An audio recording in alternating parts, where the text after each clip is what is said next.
400 000 drones de loisirs ont été vendus en France en 2017. Mais à l'origine, saviez-vous que ce drôle d'engin était destiné à des fins militaires ?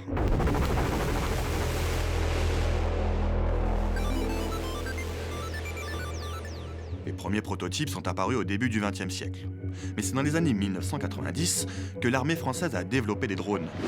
Cet appareil n'est pas une maquette, mais un véritable avion espion, un drone français, le Cresserelle.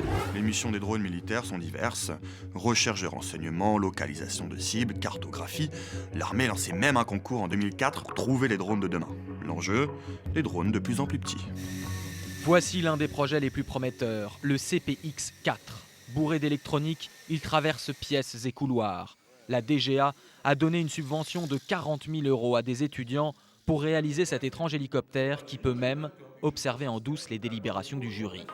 Jusque-là utilisé par l'armée, le drone va connaître un usage civil à la fin des années 2000. En 2010, l'entreprise Parrot, spécialisée dans les produits de haute technologie, lance le premier drone entièrement contrôlé par un smartphone, l'Air Drone. Un joujou high-tech, 100% français. Son concepteur espère d'abord séduire les fans de jeux vidéo. Caméra embarquée, micro intégré ou encore récupération de données, le drone n'est pourtant pas un jouet comme les autres. La question de l'atteinte à la vie privée se pose alors.